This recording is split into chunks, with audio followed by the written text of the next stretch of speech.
This is your end! No! Please! The car was still moving when he opened the door and pushed me out. I hit the tarmac with my left shoulder first. The sound, I will never forget that sound. Not the scream of the tires, not the horns of the other cars, not even the way people started shouting in Yoruba and broken English from the roadside. The sound I will never forget is the silence that came after. The moment when everything went still and I was lying on the Lagos-Ibadan expressway, blood on my palm, sand in my mouth, my white lace blouse torn at the sleeve, the blouse I had ironed that morning with so much care because I wanted to look presentable for his mother. His mother, that woman, I should have known. I should have listened when my own mother sat me down in her small parlor in Abeokuta, her wrapper tied high on her chest, her eyes carrying a kind of knowing that only women who have suffered can carry, and said to me, "Gina, that family is not for you."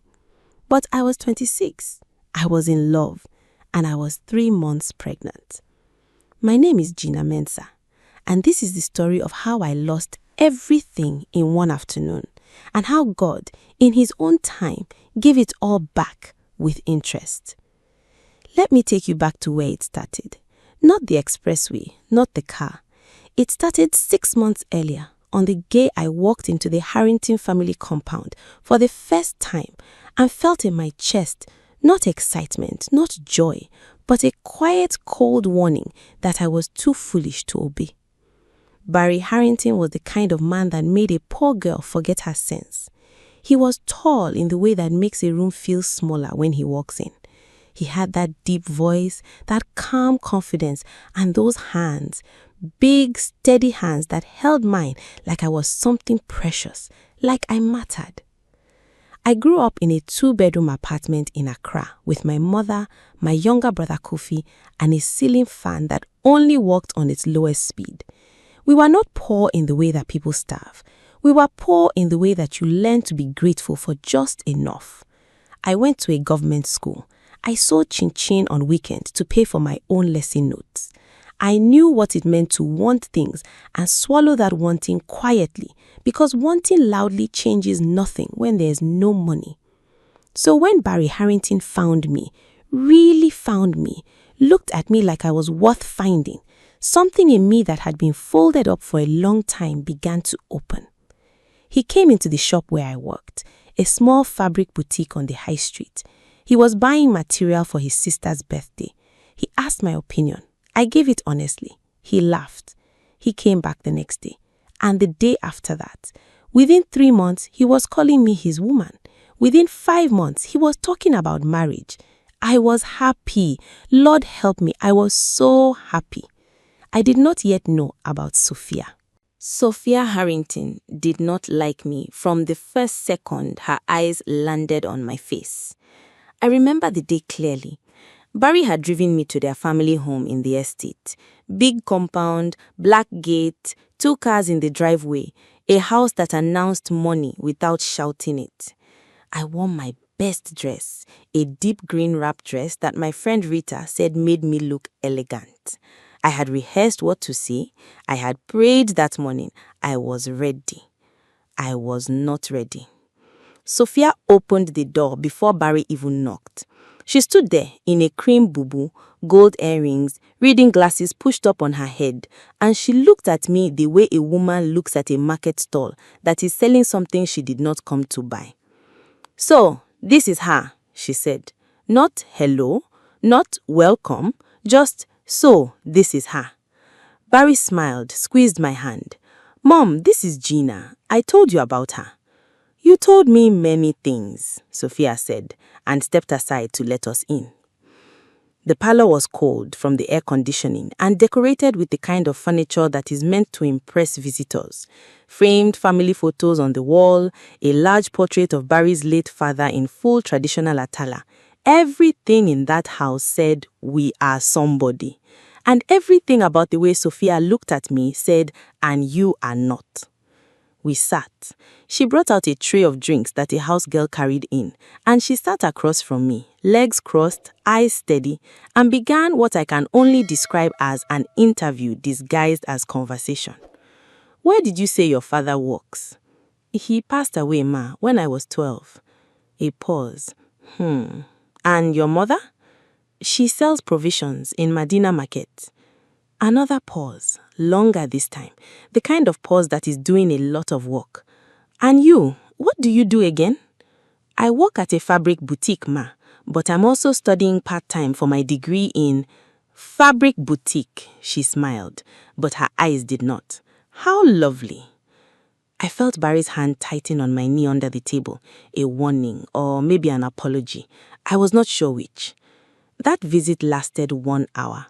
Sophia talked mostly to Barry. She asked me 2 more questions, both of which were really just one question dressed in different clothes. Why are you here? And why do you think you are enough for my son? When we got back into the car, I stared out of the window and said nothing for a long time. Barry said, she just needs time. I wanted to believe him.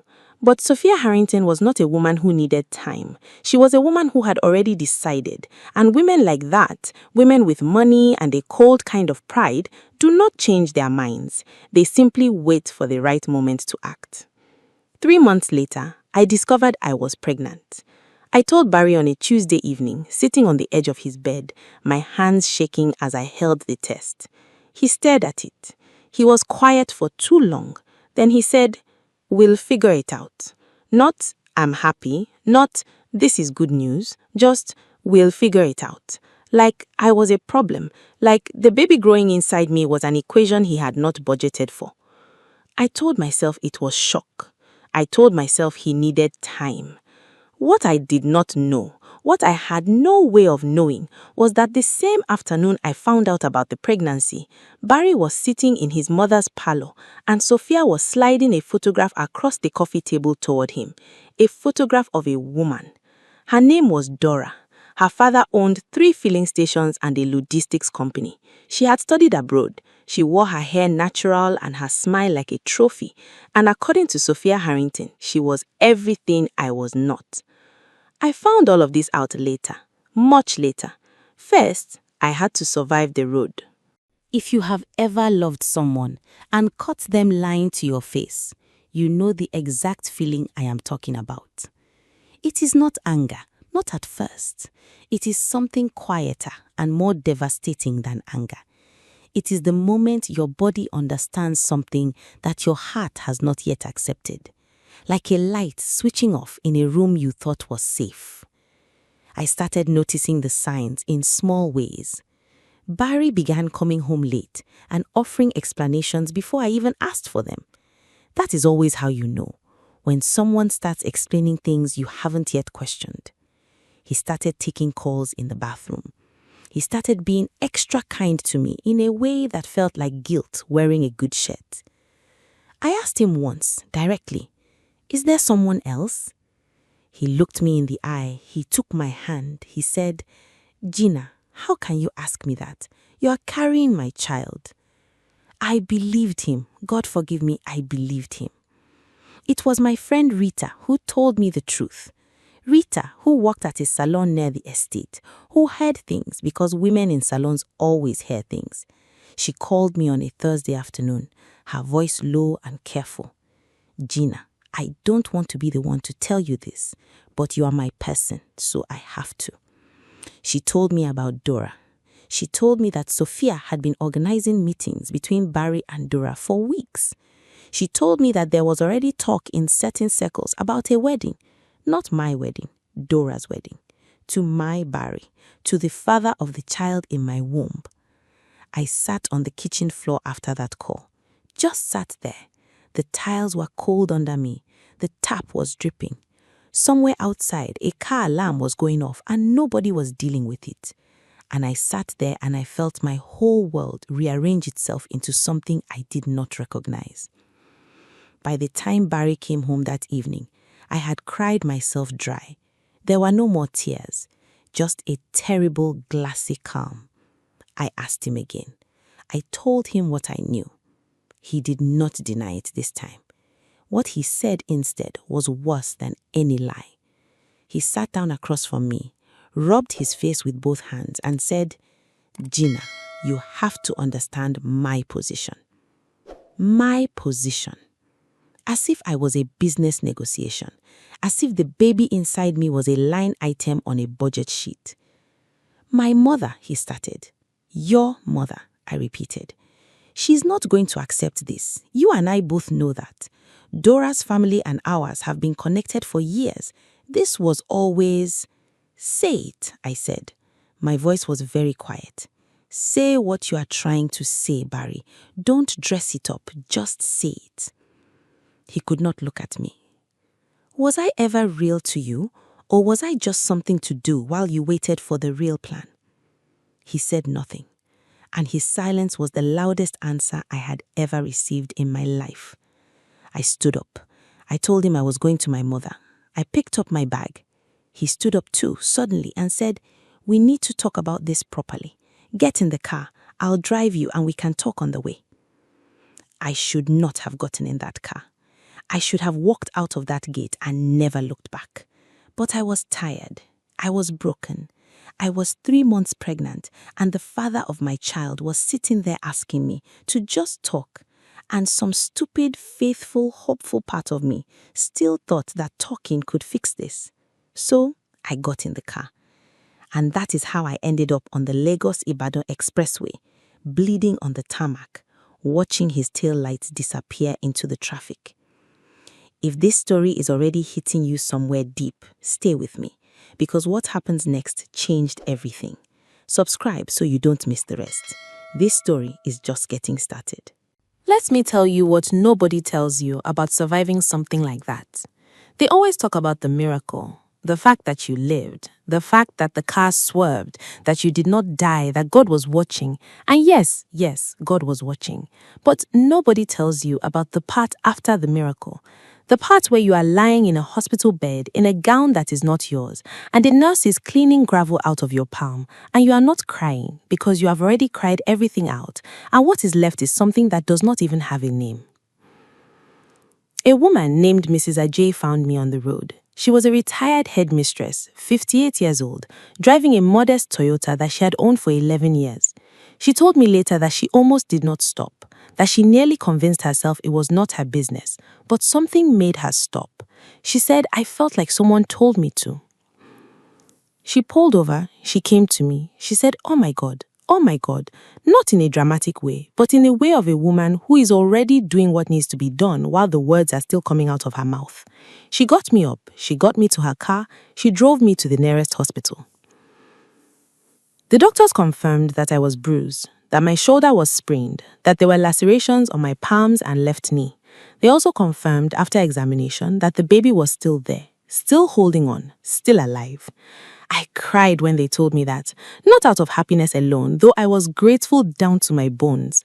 I cried because that small unborn person had survived something that would have broken most adults. And in that moment, lying in that hospital bed, I made a decision. I was going to survive this too. My mother came. They called her from my phone, which somehow had not shattered when I fell.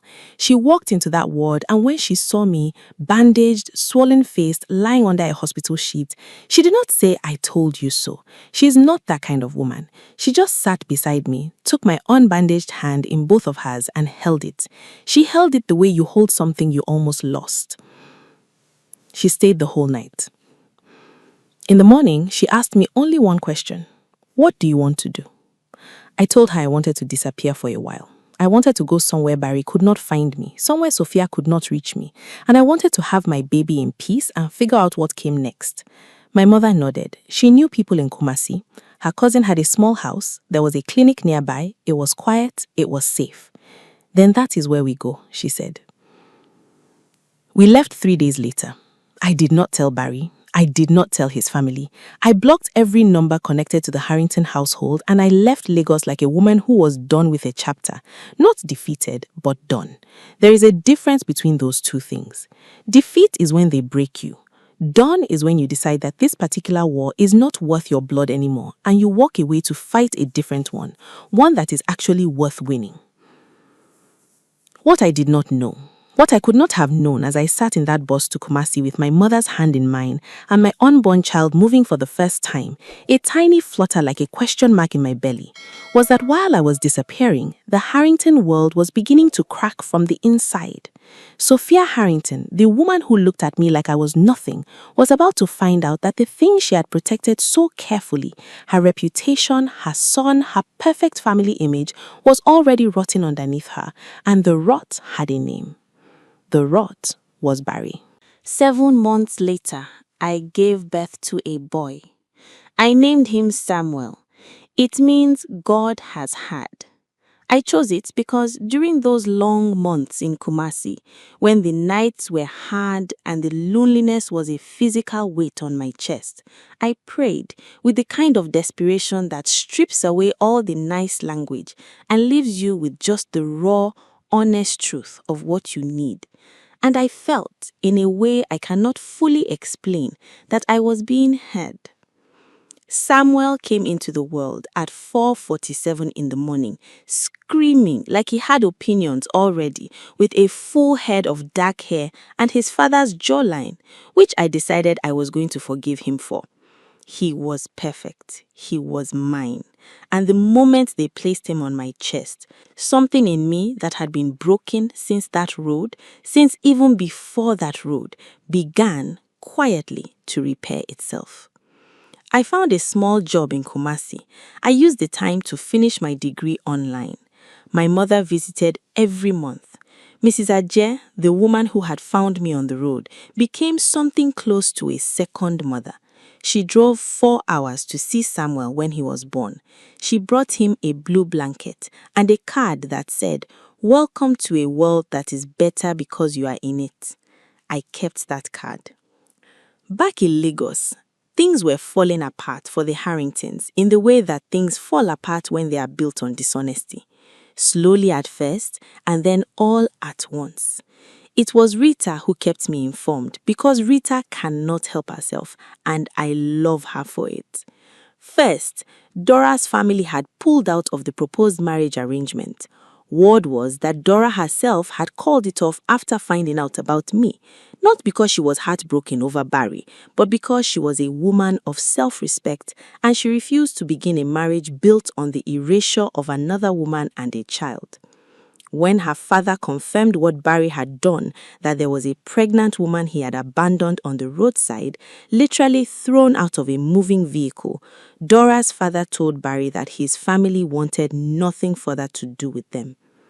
Sophia Harrington, the woman who sacrificed me on the altar of her ambitions for her son, discovered what it felt like to be ignored by him, to be overruled, to sit in her big parlor with her gold earrings and her framed photos and realized that the son she had controlled and weaponized was now doing to her exactly what she had taught him to do to women who no longer served his purpose. The irony was not lost on anyone who knew the full story. But the real moment, the moment that closed the circle, had not yet happened. That came on a Sunday morning, 14 months after Barry pushed me out of that car. I had come back to Lagos, not for Barry, not for the Harringtons. I came back because my mother's health had needed attention and the specialist was in Lagos, and because Samuel was now over a year old and strong and loud and full of joy, and I had decided that I was not going to spend my life hiding in Kumasi from people who were not worth hiding from. I had a job, a real one. A fashion company had seen some designs I posted online during the quiet months in Kumasi, and they had reached out. I was doing well. Not rich, but standing on ground that was mine, that nobody had handed me, that nobody could take from me the way you can take things you give.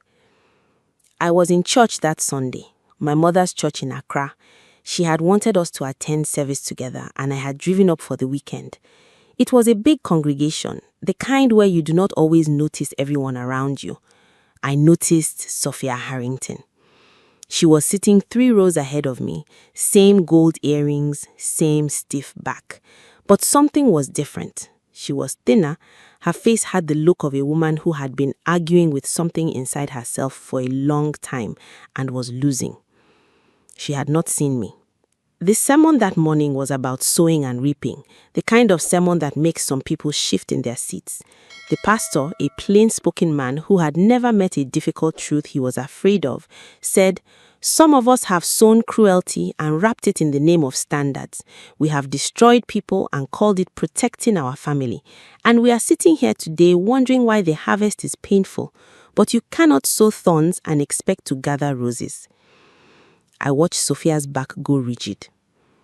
After service, it happened the way things happen in real life. Not dramatically, not with a crowd gathered and a spotlight, just two women in the church foyer and a baby on my hip, and a moment that could not be avoided. She turned and saw me. I watched her face go through many things in the space of about 3 seconds. Shock, recognition, something that might, in a different woman, have been shame. I did not approach her with anger. I had carried that anger for 14 months, and I had put it down somewhere in Kumasi in the middle of a sleepless night because I realized it was the only thing still connecting me to her, and I did not want to be connected to her anymore. I walked up to her calmly, Samuel on my hip, and I said, "Good morning, Sophia." She opened her mouth, closed it. I said, "This is Samuel. He is 14 months old. He is healthy and happy and loved. I want you to see him. Not for Barry, not for you. Just so that you know what you try to bury is alive and well." She looked at Samuel. Something moved across her face that I think was the closest she had come to genuine pain in a long time.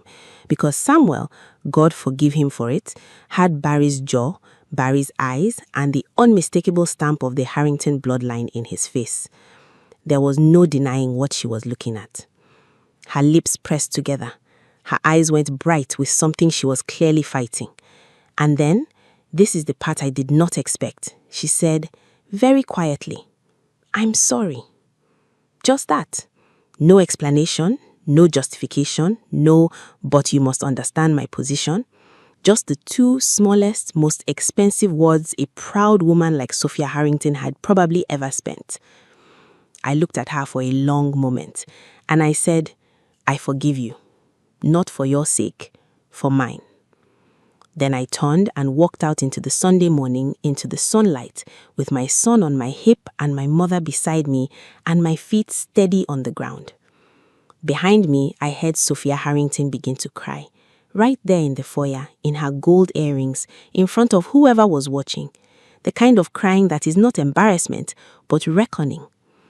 I did not go back. I did not need to. Justice does not always come the way we imagine it, loud and public and dramatic like a scene from a film. Sometimes it comes quietly on a Sunday morning in a church foyer. Sometimes it looks like a woman walking away whole from the people who tried to destroy her. Sometimes it is simply this: I survived, I thrived, and you have to live with what you did. I once lay on a tarmac road with blood on my hands and sand in my mouth, and I thought it was the end of my story. It was only the end of their chapter in it. My name is Gina Mensah. I was thrown out of a moving car. I was abandoned, humiliated, and erased. And I lived to tell the story. If this story moved you, share it with someone who needs to hear it today.